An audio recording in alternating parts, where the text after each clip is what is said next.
الحمد لله الذي أنزل السكينة في قلوب المؤمنين ليزدادوا إيمانا مع إيمانهم. أشهد أن لا إله إلا الله وحده لا شريك له، وأشهد أن محمدا عبده ورسوله. اللهم صل على حبيبنا ونبينا ومولانا محمد وعلى آله وصحبه أجمعين. أما بعد، قال الله تعالى في كتابه الكريم: أعوذ بالله من الشيطان الرجيم. بسم الله الرحمن الرحيم. الحج أشهر معلومات. Ibu-ibu yang dirahmati Allah Subhanahu wa taala, kumaha daramang sadayana. Alhamdulillah, pada kesempatan kali ini kita semuanya masih diberikan kesehatan oleh Allah, diberikan kesempatan untuk taklim bersama, untuk memakmurkan masjid yang kita cintai. Mudah-mudahan kita semuanya bukan hanya saat ini berkumpul di masjidnya Allah ini, tetapi juga bisa berkumpul di surganya Allah Subhanahu wa taala nanti. Amin, amin ya rabbal alamin. Ibu-ibu yang dirahmati Allah, sesuai dengan situasi dan kondisi kita saat ini, alangkah lebih baiknya kita membahas, mereview kembali materi tentang kurban dan ibadah haji. Sebagai amri tabarrukan, marilah kita membaca bersama-sama terkait dengan ayat kurban. Salah satunya adalah Quran surah Al-Kautsar. Mari kita baca bersama-sama surah Al-Kautsar.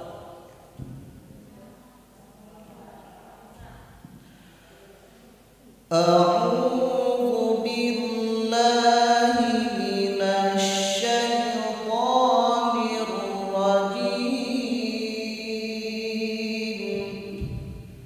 Bismillahirrahmanirrahim.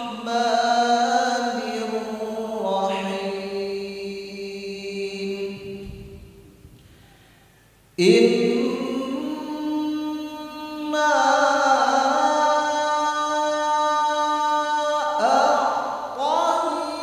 a'tainakal kautsar fasalli li rabbika wanhar inna syani'aka huwal abtar. Shadaqallahul azim.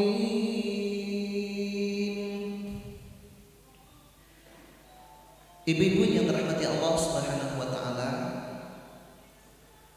ketika kita berbicara tentang kurban, barusan kita baca bersama pada ayat kedua dari surah Al-Kautsar, fasholli li rabbika wanhar, maka sholatlah engkau, wanhar, dan berkurbanlah.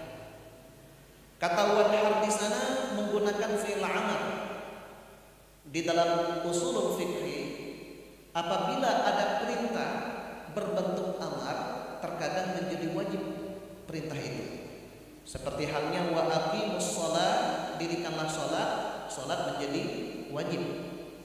Wa atuz zakat, menggunakan fi'il amar, tunaikanlah zakat, zakat menjadi wajib. Begitupun pula ketika Allah berkata wanhar, menggunakan fi'il amar dan berkurbanlah, maka sebagian ulama mengatakan berkurban itu adalah wajib hukumnya bagi yang mampu.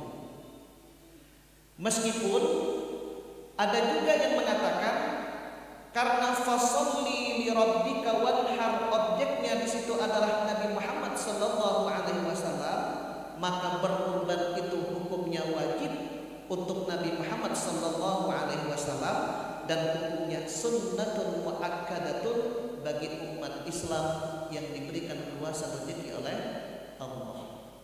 Dan inilah yang banyak diambil oleh mayoritas ulama, hukum berkorban itu sunnah. Karena fasholli li rabbika wanhar itu tujuannya adalah kepada Nabi Muhammad sallallahu alaihi wasallam. Kemudian yang kedua, Quran surah Al-Hajj ayat 36 sampai ayat 37. Di sini disebutkan wal budda ja'alnaha lakum min sya'airillahi lakum fiha khair fadhkurusmallahi 'alaiha shawaf fa idza wajabat junubuha fakulu minha wa at'imul qani'a wal mu'tar kadzalika sakharnaha lakum la'allakum tashkurun la yanalallaha luhumuha wa la dima'uha walakin yanaluhu taqwa minkum kadzalika sakhkharaha lakum litukabbirullaha 'ala ma hadakum wa basyiril muhsinin. Ayat ini menjelaskan tentang binatang ternak yang dijadikan hewan kurban, di mana hewan kurbannya itu fakulu minha dimakan sebagiannya oleh mudhahi, dibagikan kepada orang yang meminta-minta dan orang yang tidak meminta-minta. Pada ayat 37-nya Allah Subhanahu wa taala mengatakan la yanalallaha luhumuha wa la dima'uha walakin yanalut taqwa minkum. Ketika kita berkurban, misalnya ibu nanti diberikan keluasan rezeki kemudian berkorban di Masjid Baitur Rahim, landasannya adalah takwa kepada Allah Subhanahu wa taala. Sementara dari hadis, salah satunya yang populer, landasan teologisnya adalah man wajada sa'ah, barang siapa yang diberikan keluasan rezeki oleh Allah Subhanahu wa taala falam yudhahi, kemudian tidak berkorban, fala yaqrabanna musallana, maka jangan dekat-dekatlah tempat salat kami, kata Rasulullah. Artinya kalau kita ingin tetap memakmurkan masjidnya Allah, menghidupkan rumahnya Allah Subhanahu wa taala, diberikan keluasan rezeki, tetap kita berkorban mendekatkan diri kepada Allah. Jadi salah satu landasan teologisnya tentang kurban itu adalah Al-Kautsar ayat 2, Al-Hajj 3637, dan hadis yang diriwayatkan oleh Imam Ahmad dalam musnadnya nomor 8273. Ibu-ibu yang dirahmati Allah Subhanahu wa taala, saya tidak akan menjelaskan secara detail bagaimana pelaksanaan kurban itu, karena ini banyak dibahas oleh para ustadz-ustadz kita. Tetapi saya lebih membahas kepada kesalahan-kesalahan dalam berkurban yang sering terjadi. Kita lihat. Yang pertama, kesalahan dalam berkurban itu niatnya bukan karena Allah. Ini kan banyak orang-orang yang diberikan keluasan rezeki oleh Allah berkurban setiap tahun, kadang-kadang dipuji oleh temannya, wah kalau ibu ini mah pasti berkurban, hartanya banyak gitu loh. Akhirnya rasa ikhlas itu kadang-kadang terganggu. Kadang-kadang secara spontanitas kita membicarakan kebaikan-kebaikan kita termasuk kurban di dalamnya. Saya berkurban sekeluarga loh. Kalau saya berkurban di Bandung, kalau bapak suami saya di Jakarta, kalau anak saya yang pertama 2, 3, 4, 5. Tujuannya agar diketahui oleh orang banyak sehingga setan masuk ke dalam hati kita dan terganggu keikhlasan kita. Makanya dari sekarang sebelum dilaksanakannya kurban, mari kita luruskan niat kita karena Allah Subhanahu wa taala. Kalau ibu melihat tentang sejarah kurban ini sebenarnya sudah ada pada zaman dahulu ya. Orang-orang kafir Quraisy pun sudah menjadi tradisi menyembelih hewan yang dijadikan kurban oleh mereka.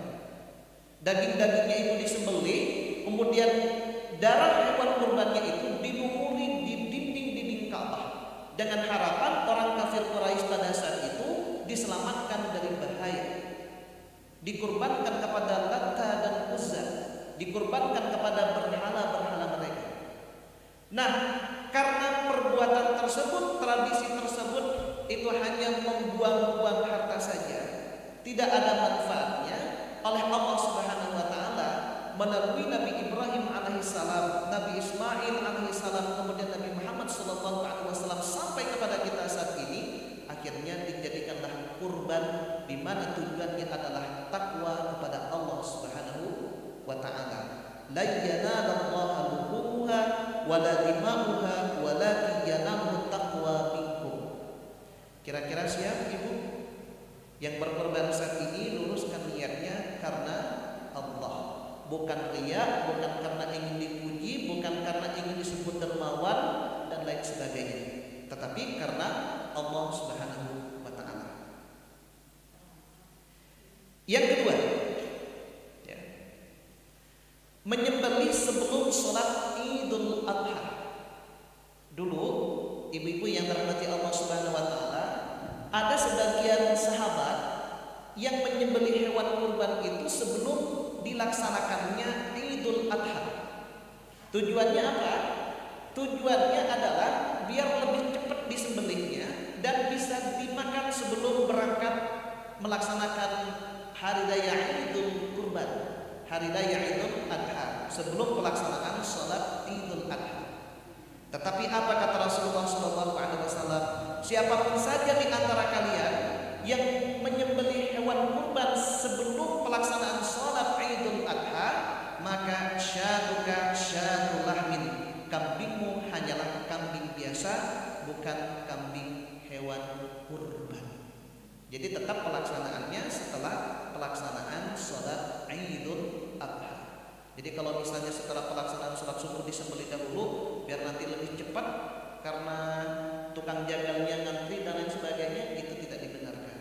Ini masih ada kadang-kadang bagi mereka yang belum paham tentang itu. Tetapi untuk di kalangan kita insya Allah aman tentang itu. Tidak dikatakan hewan kurban, jadi dikatakan hewan biasa.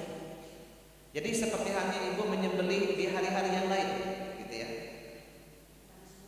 Sanes kurban, tetapi hewan biasa, penyembelihan hewan biasa. Nah, yang ketiga, ini banyak terjadi di kita. Kita lihat, tidak sesuai dengan adab penyembelihan. Ya, di sini disebutkan, ketika kita akan menyembelih hewan kurban, hendaklah pisaunya itu tajam, karena takut menyakitkan hewan kurbannya. Ini kan kadang-kadang karena pisaunya hanya itu saja, jadi dipaksakan sehingga hewan kurbannya merasa kesakitan. Nah, yang banyak terjadi di kita, salah satunya bisa jadi di masjid kita tercinta. Kita lihat nih. Adab menyembelih hewan kurban, ya saya mengambil dari Al-Minhaj Syarh Sahih Muslim. Nih, yang pertama sebenarnya ketika kita ingin menyembelih hewan kurban itu menajamkan pisau sehingga hewan cepat untuk menyembelih, cepat matinya. Jadi rasa sakit itu tidak terasa. Yang kedua, dianjurkan tidak mengasah pisau di hadapan hewan yang akan disembelih. Yang ketiga, tidak boleh menyembelih hewan lantas ditonton oleh hewan yang lainnya. Jadi hewannya menjajar di sini, kemudian dia melihat bagaimana hewannya itu disembelih, disisit dan lain sebagainya. Karena bagaimanapun juga, meskipun mereka tidak punya akal, dia sadar bahwa itu adalah teman. Dia akan merasa ketakutan. Biasanya di kita itu kan karena terlalu banyak hewannya ngantri, tidak ada tempat sehingga antar terlewat. Padahal dalam adabnya, hewan yang akan ngantri dan yang akan disembelih itu diusahakan tidak melihat hewan kurban yang disembelih ataupun yang disisir. Kemudian yang keempat, tidak boleh melewatkan hewan yang akan disembelih di tempat penyembelihannya. Jadi jangan lewat di situ, kan biasanya dilewati di situ. Nah, yang keempat,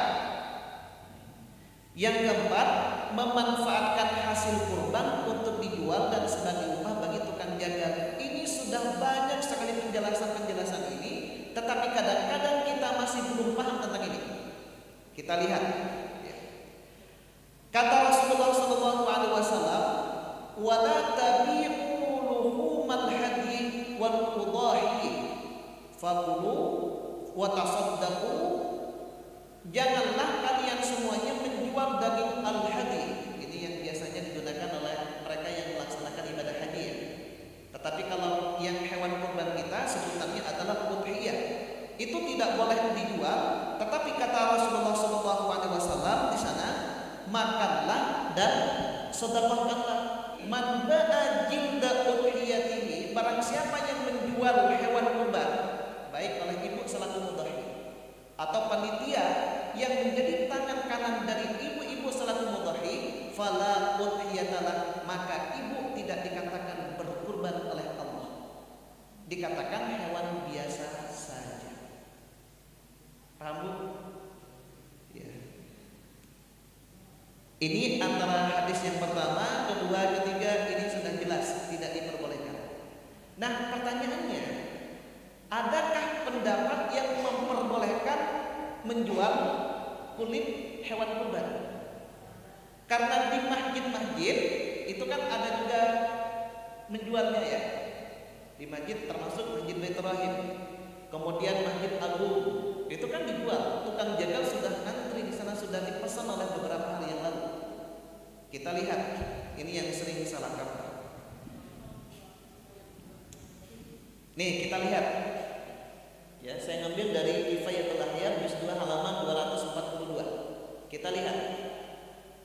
Wa inda Abi Hanifah rahimahu, menurut pendapatnya Imam Abu Hanifah, mudah-mudahan Allah merahmatinya, annahu sesungguhnya yajuzu bai'u, boleh menjual kulit hewan kurban, wa yatasaddaqu bi thamanihi, dan uangnya itu disedekahkan. Karena kenapa? Melihat situasi dan kondisi, banyak ibu-ibu itu tidak bisa mengelola kulit hewan kurban.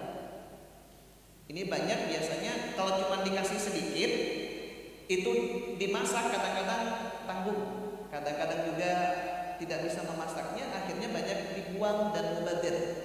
Sehingga melihat situasi dan kondisi seperti itu, menurut Imam Abu Hanifah boleh dijualnya, tetapi uangnya harus disedekahkan. Tidak boleh digunakan sebagai upah tukang jagal, tidak boleh digunakan dikonsumsi oleh mudhahi ataupun oleh panitia.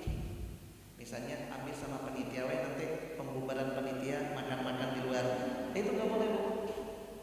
Ya, harus wayatasaddaqu bi thamanihi, sesuai tadi kan hewan kurban disedekahkan, artinya harus disedekahkan juga. Nah, menurut Imam Abu Hanifah, barusan yang saya sebutkan di dalam hadis yang ini, man ba'a bilda udhiyatihi fala udhiyatalah, barang siapa yang menjual kulit hewan kurban, menjual di sana adalah harganya, uangnya itu dikonsumsi oleh mudhahi ataupun oleh yang mewakili, termasuk panitia di dalamnya. Itu yang tidak diperbolehkan, yang tidak dikatakan hewan kurban. Jadi kalau panitia di Baitur Rahim misalnya menjual kulit hewan kurban, kemudian uangnya itu disedekahkan kepada orang miskin, ya, orang-orang yang sangat membutuhkan, menurut Imam Abu Hanifah itu tidak menyalahi hadis ini. Karena yang dilarang adalah kalau dikonsumsi oleh mudhahi ataupun oleh panitia. Kalau panitianya misalnya Pak Sobana, kemudian dikasihkan ke Pak Sobana diambil, tak boleh hukumnya. Ataupun oleh pengurus di sini, ataupun untuk diperuntukkan untuk masjid. Untuk masjid boleh kagak Bu? Boleh kagak? Kita lihat. Kita lihat nih ya. Kita lihat.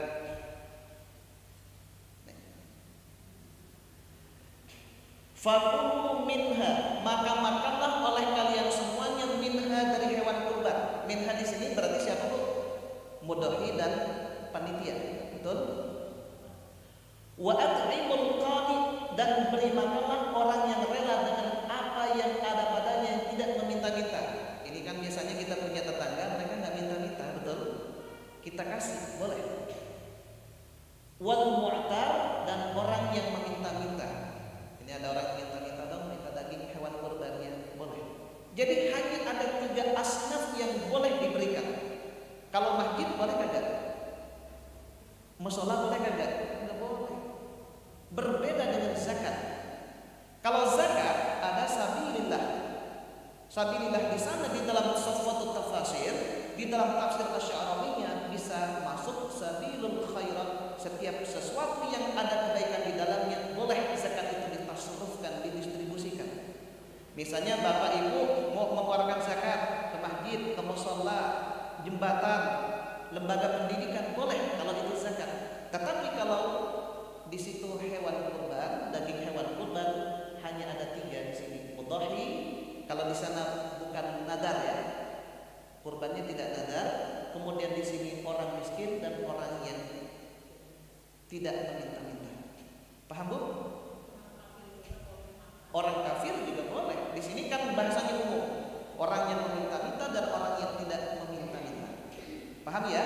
Itu harus kita benahi dengan adanya penjelasan-penjelasan ini. Kalau misalnya kita nanti menjadi panitia, kulit hewan kurban dijual, maka itu harus disedekahkan, bukan dijadikan upah.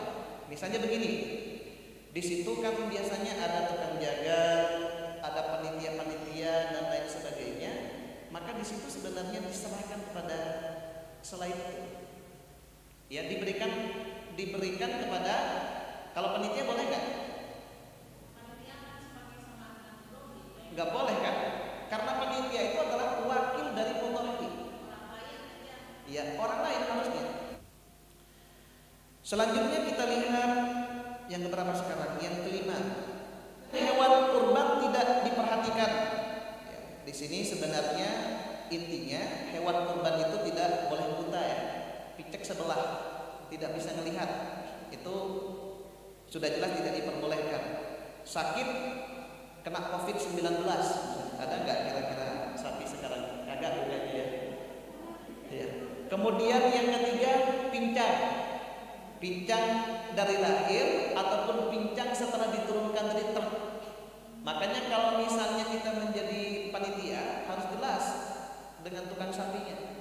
Pokoknya sapi itu harus aman sampai tempat. Kalau misalnya ada kecelakaan kakinya patah, pincang sebelah, saya tidak menerima dan saya ingin yang sehat sampai ke tujuan. Harus seperti itu. Jangan sampai nanti sudah deal-dealan di sana, sudah sampai ke kita patah kakinya. Akhirnya panitia harus menggantinya. Itu pernah terjadi di masjid kita tercinta beberapa tahun yang lalu, sehingga masjid harus menggantinya. Dan harus gemuk, tidak boleh kurus. Di sini saya kira cukup syarat semuanya ya. Untuk Saifuddin cukup syarat ya, insya Allah, untuk dikurbankan kesetiaannya Pak Saifuddin. Nah, ini yang harus kita perhatikan, Ibu. Pernah belajar ilmu nahwu ya? Pernah? Ilmu nahwu. Huruf jar masih ingat Bu? Ada berapa? 12. Huruf jar min, ila, an, ala, fi, ruba, ba, kaf, lam, huruf qasam, waw, ba, ta. Dulu ketika awal-awal masih penuh ya di sini. Dan itu sudah hafal semua dulu. Kita lihat. Nih, mudhahi atau panitia sebagai tangan dari mudhahi meminta daging hewan kurban melebihi dari 1/3. Ini ada biasanya kalau di kampung-kampung karena kekurangan, jadi penelitiannya banyak sekali. Di kota juga ada ya. Tapi di Beteroni kayaknya jauh. Nih kita perhatikan Bu. Nih yang merah perhatikan. Fakulu, maka makanlah oleh kalian semuanya wahai para mudhahi atau panitia sebagai tangan panjang dari mudhahi, minha dari hewan kurban. Di sini menggunakan huruf jar min, betul? Kalau Ibu memperdalam, min itu kadang-kadang mempunyai faidah litaba'id setengah. Sekali lagi, kadang-kadang mempunyai faidah setengah. Sehingga Imam Syafi'i di dalam qaul qadimnya mengatakan maksimal mudhahi dan panitia itu makannya adalah setengah. Jadi kalau misalnya 100 kilo, mudhahi dan panitia kalau dikalkulasi itu tidak boleh lebih dari 50 kilo. Maksimal 50. Gitu ya. Itu kalau melihat di dalam ilmu nahwunya, min itu mempunyai faidah setengah. Bahasa Arabnya litaba'id. Makanya kalau Ibu membaca artikel, membaca penjelasan maksimal mudhahi dan panitia itu setengah, jangan disalahkan. Karena pemahaman min ini setengah dari hewan kurban. Nah, di kaul jadidnya ketika Imam Syafi'i berada di Mesir mengeluarkan kaulnya, memahami ayat Al-Quran ini bukan setengah, tetapi fakulu minha, makalah dari hewan kurban, wa imul qani sepertiganya lagi, wal mutar sepertiganya lagi. Jadi yang 100 kilo itu dibagi 3, minha bagi mudhahi dan panitia, wa atimul qani orang yang meminta-minta, orang yang tidak meminta-minta, wal mutar orang yang meminta-minta. Makanya yang sudah populer tengah-tengah kita, mudhahi dan panitia itu tidak boleh melebihi dari 1/3, dan ini yang didukung oleh jumhur ulama, mayoritas ulama. Paham Bu? Jadi kalau itu misalnya hanya dikasih 5 kilo, tetapi panitia misalnya melebihi, ketika dikalkulasi mudhahi 7 kilo, kemudian panitia sekian kilo, misalnya melebihi dari 1/3, itu sudah menyalahi. Cari aman sajalah saya mengikuti pendapat Imam Syafi'i dalam qaul qadimnya, berarti tidak boleh melebihi dari 1/2. Itu ya. Tetapi kita ngikutin yang 1/3 saja, lebih amannya saja. Selanjutnya, menganggap tidak sahnya kurban kalau belum diakikahi. Pernah mendengar ibu seperti itu? Wah, saya mau akikah saja, saya belum berkurban, kan gitu. Ingat ibu, kurban dengan akikah itu berbeda. Saya tegaskan lagi, kurban dengan akikah itu berbeda. Kalau kurban itu tujuannya adalah untuk mendekatkan diri kepada Allah Subhanahu wa taala, yang waktunya itu hanya pada hari raya Idul Adha dan Ayyamut Tasyrik, sementara akikah itu untuk menebus gadaian anak kita kepada Allah Subhanahu wa taala, dan itu bukan hak kita, tetapi hak orang tua kepada anaknya. Jadi bukan hak ibu, ya, tetapi itu adalah hak orang tua. Jadi kalau misalnya saat ini ibu diberikan keluasan rezeki oleh Allah Subhanahu wa taala, mau akikah atau berkurban saja. Nanti setelah kurban mau mengakikahkan sendiri karena belum diakikahkan oleh orang tua kita, maka silakan. Karena pada dasarnya akikah itu bukan hak kita, tetapi hak kedua orang tua kita. Paham Bu? Jadi tidak ada penjelasan yang menganggap tidak sahnya kurban kalau belum diakikahi. Yang terpenting syarat-syaratnya sudah terpenuhi tadi, maka sudah dikatakan sah. Paham? Iya, meskipun belum akikah tetap sah. Kalaupun mau diakikahkan, mangga nanti setelah kurban misalnya, tetapi dengan syarat rambutnya nggak usah ditimbang, karena nanti bisa berapa emas yang dikeluarkan, berapa kilo ya. Paham Bu? Insya Allah. Kita lanjutkan kepada ibadah haji karena ini masih ada hubungannya dengan bulan Dzulhijjah. Di bulan Dzulhijjah, siapapun saja yang diberikan kemampuan oleh Allah Subhanahu wa taala dalam ayat Al-Qur'an surah Ali Imran ayat 97, walillahi 'alan nasi hijjul baiti man istata'a ilaihi sabila.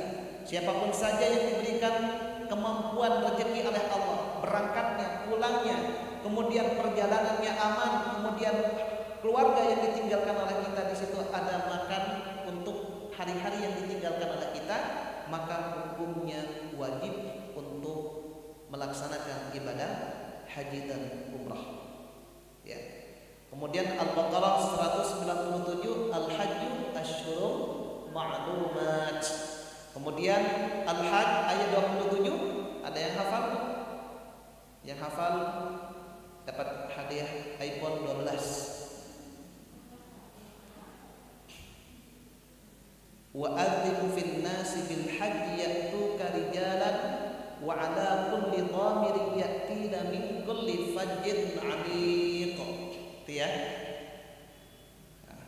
Kemudian hadisnya, siapapun saja yang mampu untuk melaksanakan ibadah haji dan umrah tahun itu, kemudian mengundur-mundur, tidak mau daftar, maka kata Rasulullah SAW dipersilahkan mau mati secara Yahudi ataupun Nasrani. Jadi kalau ibu sudah daftar tetapi belum ada kuota saat ini ataupun masih waiting list, yang terpenting kita sudah niat dan sudah daftar, maka kita akan terlepas dari hadis ini.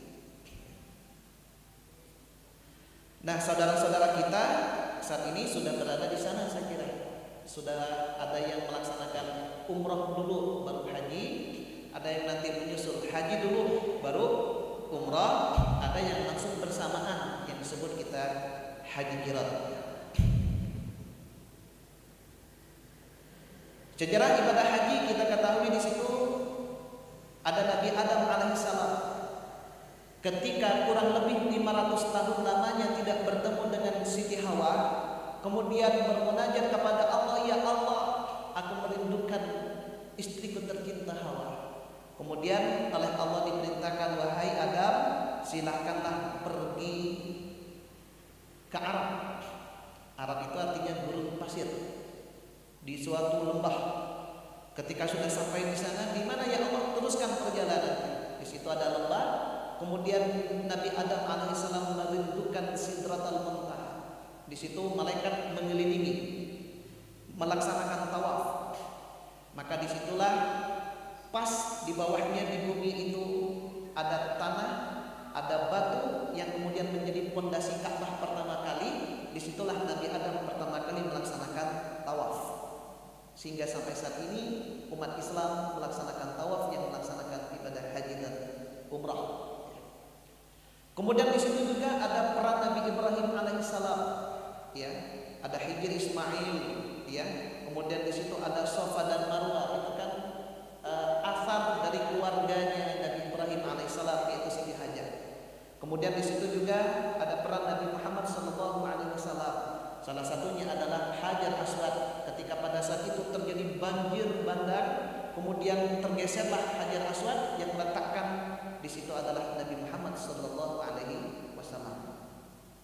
Mudah-mudahan kita semuanya yang melaksanakan ibadah haji, hajinya menjadi mabrur-mabrurah. Yang belum bisa melaksanakan ibadah haji, mudah-mudahan cepat dipanggil oleh Allah, diundang oleh Allah Subhanahu wa taala. Nah, untuk situasi kondisi COVID-19 saat ini, kita tidak bisa melaksanakan ibadah haji di sana karena belum mendapatkan kota ataupun masih waiting listnya panjang. Jangan khawatir, ada amalan-amalan yang pahalanya sama seperti halnya melaksanakan ibadah haji dan umrah. Salah satunya yang sudah sering kita bahas adalah sholat isyraq.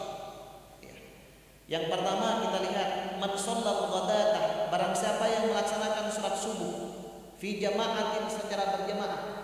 Kalau melihat hadis ini, bisa dilaksanakan di rumah, bisa dilaksanakan di masjid, ya, fi jamaah. Kalau melihat hadis yang pertama, tsumma qa'ada, kemudian duduk berzikir kepada Allah sampai terbitnya matahari, kemudian melaksanakan surat Isra 2 rakaat, ka ajri hajjatin wa umratin, maka pahalanya sama seperti halnya melaksanakan ibadah haji dan umrah. Jadi kalau yang pertama, yang punya penyakit stroke tidak bisa pergi ke masjid, boleh mengamalkan hadis yang pertama ini, ya, kalau ingin mendapatkan pahala haji dan umrah. Jadi Islam itu mudah, ngambil yang ini saja karena di sini tidak disebutkan masjidnya. Tetapi untuk hadis yang kedua, di sini disebutkan man shalla shalat as-subhi fi masjidin jama'atan. Jadi di sini barang siapa yang melaksanakan sholat subuh di masjid secara berjamaah. Jadi harus di masjid untuk hadis yang kedua ini. Jadi setiap hari Jumat kita melaksanakan sholat subuh di Masjid Baitur Rahim, kemudian membaca surah Al-Kahfi, menunggu terbitnya matahari jam berapa, 15 menit, kemudian kita melaksanakan surat Isra 2 rakaat, pahalanya sama seperti halnya melaksanakan ibadah haji dan umrah. Yang tidak bisa setiap hari, minimal ya hari Jumat atau hari Sabtu saja pas satu pekan satu juz, ataupun misalnya hari Ahadnya setelah kita taklim bersama. Ini kan kadang-kadang sibuk, apalagi saat ini kan kita sibuk, anak-anak kita yang masih kecil ya, itu ibunya yang sekolah, yang harus membackup anak-anak kita ya. Kalau yang senior anaknya sudah gede mah insya Allah seminggu bisa full.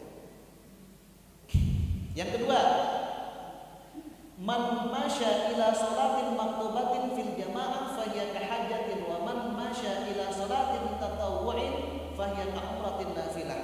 Ibu melaksanakan sholat asar saat ini berjamaah, pahalanya seperti halnya melaksanakan ibadah haji.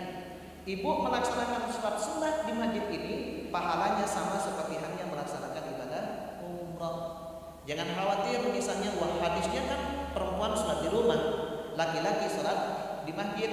Kalau kita melihat asbabul wurudnya, latar belakang hadis tersebut terjadi ketika Masjid Quba belum selesai bangunannya, belum ada fasilitas perempuan. Ketika kita melihat asbabul wurudnya, pada saat itu situasi kota Madinah tidak aman, banyak orang munafik mengganggu perempuan-perempuan muslimah yang keluar rumah. Makanya kata Rasulullah, laki-laki di masjid, perempuan di rumah. Tetapi kalau situasi dan kondisi berubah, masjid sudah memfasilitasi di belakang, kemudian perjalanannya ibu aman, tidak ada yang mengganggu. Kan selama ini Ibu Syefuddin suka ada yang mengganggu di jalan? Tidak ada ya, aman.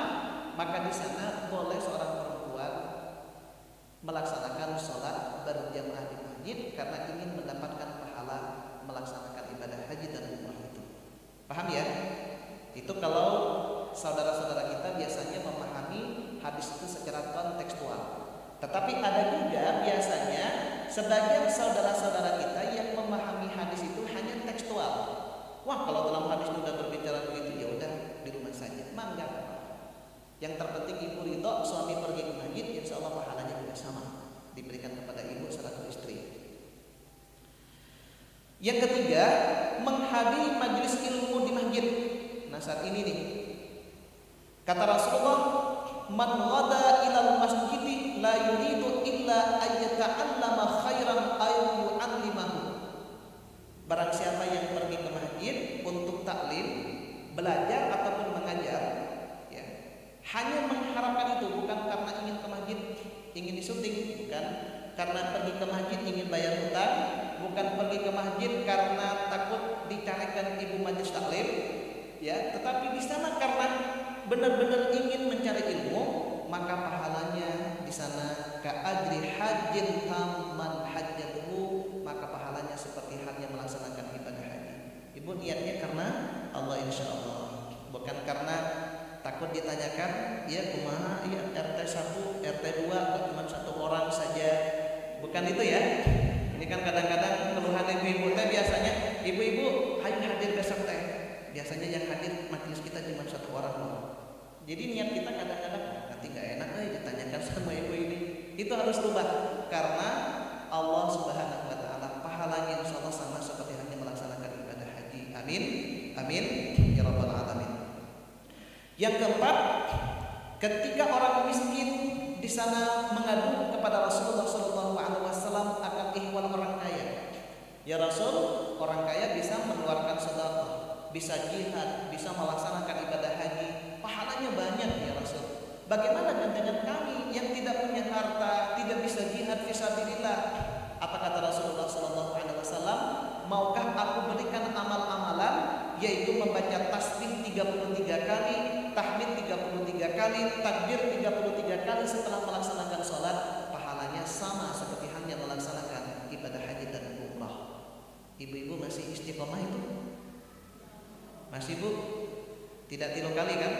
Astagfirullahaladzim, astagfirullah, subhanallah, subhanallah, subhanallah, alhamdulillah, alhamdulillah, alhamdulillah, Allah akbar, Allah akbar, Allah akbar, Rabbana atina. Beda pahalanya Bu. Ya, diusahakan ya minimal maghrib dan subuh sempurnakan tasbihnya, tahmidnya, takbirnya. Minimal kalau dulu misalnya takut sibuk asar, banyak syuting di mana-mana misalnya, ya. Diusahakan seperti itu. Insya Allah sempat. Apalagi di 10 pertama bulan Dzulhijjah, mari kita sempurnakan tasbih, tahmid, tahlilnya setelah melaksanakan sholat, berikut dengan ibadah-ibadah amal soleh yang lainnya insyaallah. Paham Bu? Insyaallah. Kemudian yang kelima, berbakti kepada orang tua. Ibu masih punya orang tua? Masih hidup? Yang masih hidup, ingat harus banyak berbakti kepada orang tua. Di sini juga banyak seseorang yang mengadu kepada Rasulullah tidak bisa berjihad di jalan Allah, jihad fisabilillah. Rasulullah bertanya, apakah kamu masih punya orang tua? Masih ya Rasul, ada masih punya ibu. Nah, kalau engkau ingin mendapatkan pahala yang luar biasa seperti hanya melaksanakan jihad, melaksanakan haji dan umrah, berbaktilah kepada kedua orang tua. Meskipun orang tua kita sudah pikun, meskipun orang tua kita sudah sensitif, sedikit-sedikit marah kalau dikasih tahu, itu wajar, kita pun juga nanti akan seperti itu.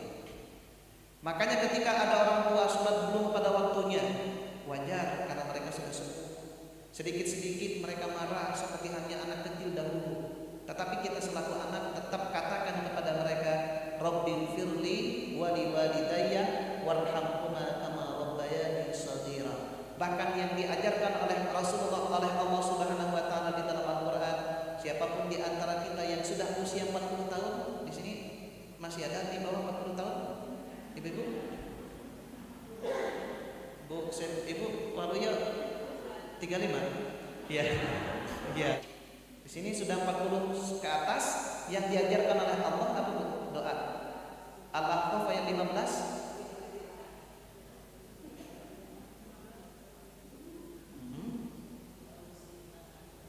Terus ujungnya? Iya, ada dua permasalahannya ya. Yang satunya doanya Nabi Sulaiman itu, yang ini yang diajarkan oleh Allah, Rabbi auzi'ni an ashkura ni'mataka allati an'amta 'alayya wa 'ala walidayya wa an a'mala shalihan tarda wa aslih li fi dhurriyyati inni tubtu ilaika wa inni minal muslimin. Kita meminta kepada Allah agar kita menjadi orang yang bersyukur. Yang kedua, berbakti kepada kedua orang tua. Yang ketiga, banyak beramal soleh. Yang keempat, menciptakan generasi yang soleh dan soleha, anak cucu kita. Kemudian yang kelima, perbanyak bertobat kepada Allah Subhanahu wa taala. Yang keenam, berdoa agar kita mati dalam keadaan husnul khatimah. Nah, kalau itu semuanya bisa dilakukan, kaitannya dengan berbakti kepada orang tua, insya Allah kita semuanya mendapatkan pahala yang luar biasa. Salah satunya mendapatkan pahala ibadah haji dan umrah. Amin, amin ya rabbal alamin. Mudah-mudahan ibu-ibu semuanya dalam keadaan sehat walafiat. Kita semuanya bisa berkorban bagi yang mampu. Kemudian yang belum bisa pergi melaksanakan ibadah haji bisa melaksanakan amalan-amalan yang pahalanya sama seperti hanya melaksanakan ibadah haji dan umrah. Amin, amin ya rabbal alamin. Itu saja barangkali dari saya, kurang lebihnya mohon maaf. Kalau benar datangnya dari Allah, kalau salah karena keterbatasan saya. Kita tutup dengan doa akhir majelis. Subhanakallahumma wa bihamdika asyhadu an la ilaha illa anta astaghfiruka wa atubu ilaik. Walhamdulillahirabbil alamin.